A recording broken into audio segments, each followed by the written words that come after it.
আহিছো যে আপোনালোকে এই পঞ্চায়ত ক্যান্ডিডেট খিনি প্রার্থী খিনি নির্বাচন করতে ব্যক্তি গুরুত্ব দিব, আপনালোকে ধনক গুরুত্ব নিদিব, আপনালোকে কেবল দলক গুরুত্ব নিদিব। কিন্তু বারংবার এই কথাখিনি রিকোয়েস্ট করার পিছতো আমি কেইদিনৰ পৰা মানে আমাৰ পৰিলক্ষিত হয়েছে, আমাৰ চোখত ধৰা পড়েছে যে আমাৰ এই বিধায়িকা বাইদেউ কেবল কিছু লেনদেনেৰ স্বাৰ্থত কিছু ধনৰ লেনদেন কৰি অন্য দলেৰ ক্যান্ডিডেটক ৰাতেৰ ভিতৰত আনি আপনাৰ এপি মেম্বাৰেৰ টিকেট দিয়ে আছে। কিমান দুখৰ কথা চাওক, যিজন বিধায়িকা কেবল মাত্র সংখ্যালঘুর 80% ভোট লৈ বিধায়িকা হয়েছে, তাইর মুখেদি যদি এইখিনি শব্দ ওলাব পারে যে সংখ্যালঘু এরিয়াত 4-5 লাখ টাকা তোমালোকে এটা এপি মেম্বারের পৰা কালেকশন কৰে আনি দিব নোৱাৰা, তোমালোকে কিহৰ সংখ্যালঘু নেতা হলা। গতিকে কিমান দুখৰ বিষয়। এই কথাখিনি আজি আপোনালোকৰ জৰিয়তে আমি ৰাইজক অৱগত কৰাব বিচাৰিছো। গতিকে এই হিচাপতে আমার এই সংখ্যালঘু অঞ্চলের আহ্বান জানাইছো যে আপনালোকে কেবল ব্যক্তিক লক্ষ্য করে আপনালোকে ভোটদান করব। আমার এই মিছলীয়া চলাহী কথারে প্রলোভন দিয়া নেত্রী বিধায়িকা নন্দিতা দাসের কথারে আপনালোকে যে সেই ব্যক্তিক ভোট প্রদান নকরিব। তাই এনেকুৱা এখন বজাৰ খুলি লৈছে,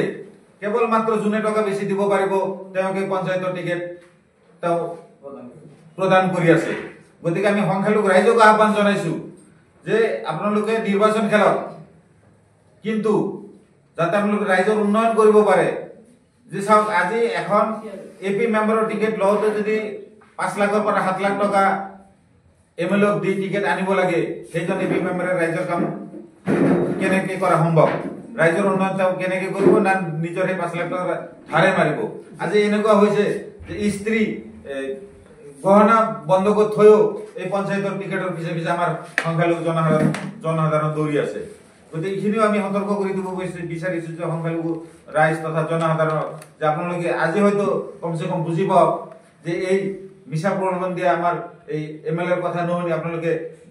ভাল ব্যক্তি যিসকল ব্যক্তি এনেকে সমাজের উন্নয়ন কৰিব পাৰিব, ৰাইজৰ উন্নয়ন কৰিব পাৰিব, সেইসমূহ ব্যক্তিক আপোনালোকে নিৰ্বাচন কৰিব। মোটামুটি আমৰা ম্যাক্সিমাম সমষ্টিত প্ৰায় প্ৰত্যেকখন জিপিতে এনেকুৱা হৈছে ধনৰ লেনদেনত টিকেট ক্ৰয় বিক্ৰয় হৈ আছে বুলি আমাৰ লেনদেনটো বিধায়িকাগৰাকীয়ে নিজে কৰিছে না দালালৰ জৰিয়তে? নিশ্চয় আপোনালোকে আজি এই মুহূৰ্তত যদি আপোনালোকে বিধায়িকাৰ ঘৰত যা চাব যে তাতে হাজাৰ হাজাৰ মানুহ ভিড় কৰি আছে কোন ঘৰত। গতিকে আমাৰ সন্দেহ হৈছে বকক যোনখন আমাৰ বিধায়িকাৰ ঘৰ আছে সেইখন ঘৰতে টিকেটৰ লেনদেন হৈ আছে। হয়, মোটামুটি আজিৰ তাৰিখত 5 লাখৰ পৰা 6 লাখলৈকে আপোনাৰ এপি মেম্বাৰৰ টিকেটৰ দৰদাম হৈছে। এটা জিলা পৰিষদৰ টিকেটৰ বাবদ 7 পৰা 10 লাখ 12 লাখলৈকে দাম দৰ হৈ আছে। গোটেইখিনি পইচা বিধায়িকাই লৈ আছে। হয়, বিধায়িকা বাইদেউ লৈ আছে। বাকী বিধায়িকা বাইদেউ কি কৰিব, কালক কি শ্বেয়াৰ কৰিব, সেইখিনি হয়তো আমাৰ অৱগত নহয়।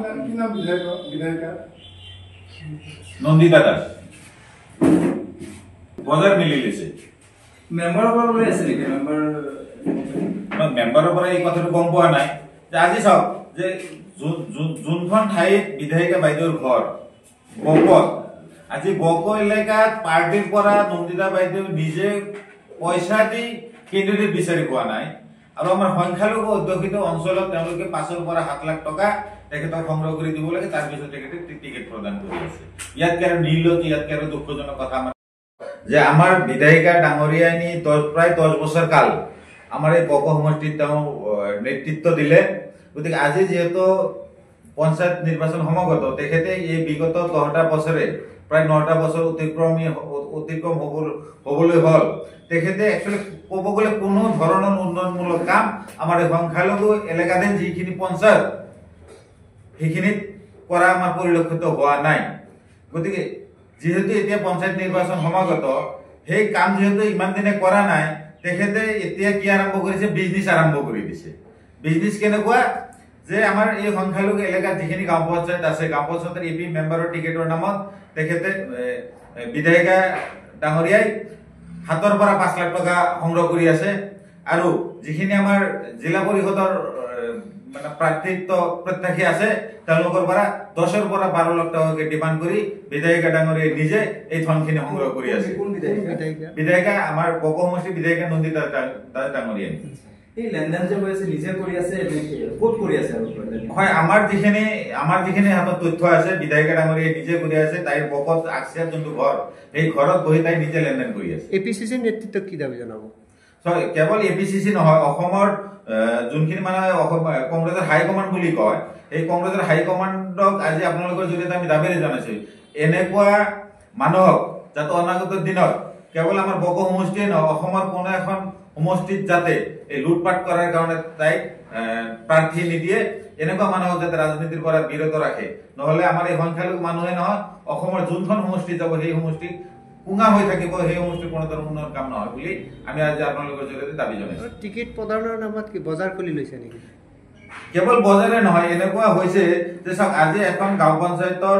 এপি মেম্বাৰে যদি 5 পৰা 7 লাখ টকা দি এখন টিকেট ক্ৰয় কৰি নিৰ্বাচন খেলিব লাগে 5 বছৰে এজন এপি মেম্বাৰে কিমান টকা চেঞ্চন পায় গভৰ্ণমেণ্টৰ ৰাইজৰ কাম কৰাৰ কাৰণে গতিকে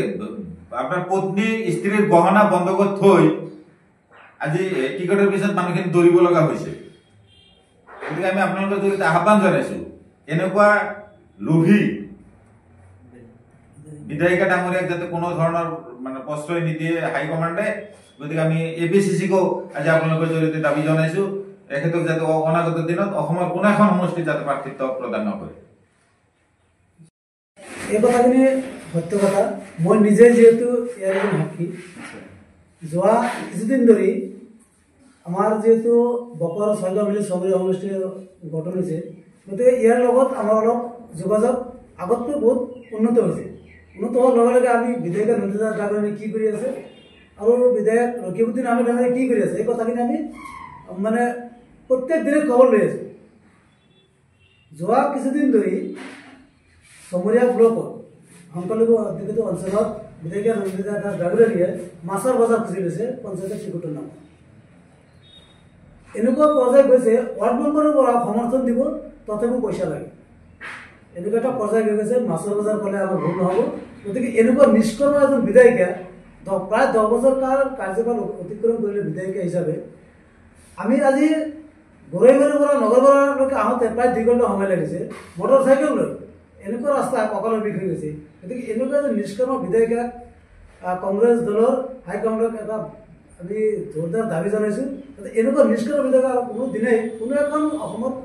বিধানসভা সমষ্টিত যাতে প্ৰাৰ্থিত্ব প্ৰদান নকৰে আৰু যিটো মাছৰ বজাৰ পঞ্চায়তৰ ৱাৰ্ড মেম্বাৰৰ পৰা জিলা পৰ্যায়লৈকে ৰেটটো কিমান কেনেকুৱা 1 লাখ ৱাৰ্ড মেম্বাৰ 5 লাখৰ পৰা 7 লাখ এপি মেম্বাৰ 10 লাখৰ পৰা 12 লাখ জেডপিচি মেম্বাৰ গতিকে এই যিটো মাছৰ বজাৰ এই বজাৰটো অকল এইবাৰ নহয় প্ৰত্যেকবাৰে কংগ্ৰেছ দলৰ বিধায়কৰ ওপৰত বেছিকৈ এটা অভিযোগ উঠে আৰু এইবাৰ আমি তাৰ নিশ্চয়কৈ সাক্ষী গতিকে কংগ্ৰেছ হাইকমাণ্ডে এই ক্ষেত্ৰত নিয়ন্ত্ৰণ আনিব লাগে যদি এই ক্ষেত্ৰত নিয়ন্ত্ৰণ নানে অনাগত দিনত আমচিয়ে অসমৰ 126টা সমষ্টিৰ ভিতৰত প্ৰত্যেকটো সমষ্টিতে কংগ্ৰেছৰ বিৰোধিতা কৰি অন্য দলক সমৰ্থন কৰি নিৰ্বাচন পাৰ কৰাৰ কাৰণে চিন্তা চৰ্চা কৰিব ইতিমধ্যে পইচা পাতি সংগ্ৰহ কৰি বা পইচা পাতি লৈ পইচা দিলে টিকট প্ৰদান কৰিছে চাগে নিশ্চয় কৰিছে আমি ইতিমধ্যে চমৰীয়া ব্লকৰ কেইবাজনৰ প্ৰাৰ্থীৰ লগত আমি অলপ যোগাযোগ কৰিছোঁ যোগাযোগ কৰাৰ পিছত তেওঁলোকে হয় এমাউণ্টটো পোৱা নাই এটা আইডিয়া দিছে আমাক যে ইমানখিনি কিন্তু আমি জানো যে আমাৰ হাতত গোপন এটা খবৰ আছে খবৰৰ ভিত্তিত আমি গম পাইছোঁ 5 লাখ 7 লাখ জেডপিচি 10 লাখ 12 লাখ 8 লাখ এনেকুৱা তেওঁ ডিমাণ্ড কৰি আছে ডিমাণ্ড কৰি পইচা লৈ তাৰপিছতে টিকটটো প্ৰদান কৰে এই লেনদেনখিনি ক'ত হয় বকো আকছিয়াত বিধায়িকা নন্দিতা ডাঙৰীয়াৰ যিটো ঘৰ সেই ঘৰত নিজে কৰি আছে নেকি নিজে বিধায়িকা নন্দিতা দাস নিজেই আৰু তেখেতে কাকো বিশ্বাসত নকৰে তাৰমানে কৰ্মীৰ লগত কোনো হেৰি নাই নাই কাম কৰিছে নে দল কৰিছে নে কথা নাই পইচা দিয়া টিকট লোৱা পইচা হ'লে তেখেতে আকৌ কাকো চিনি নাপায় এতিয়া বেলেগ দলৰ এজন যদি কয় যে মই আপোনাক 15 লাখ টকা দিম মোক কংগ্ৰেছৰ জেডপিচি বা এপি মেম্বাৰৰ টিকট লাগে তেওঁকে দিম তেনেকুৱা এটা চৰ্চা হৈছে আপোনালোকে নিজেও এইটো সাক্ষী যে বেলেগ দলৰ এজন কৰ্মীকো ধনৰ বিনিময়ত কংগ্ৰেছ দলৰ টিকট দিছে এইটো আপোনালোকে নিজেও অলপ সাক্ষী আমি যিখিনি পাইছোঁ আপোনালোকে সাংবাদিক হিচাপে আপোনালোকৰ এটা দায়িত্ব আছে আপোনালোকে অলপ সৰজমিন তদন্ত কৰক আপোনালোকৰ যিখিনি গণ্ডিৰ ভিতৰত থাকি আইনৰ ভিতৰত থাকি আপোনালোকে এটা পৰ্যবেক্ষণ কৰক আপোনালোকে নিশ্চয় গম পাব আৰু জলজল পত্ৰ হৈ যাব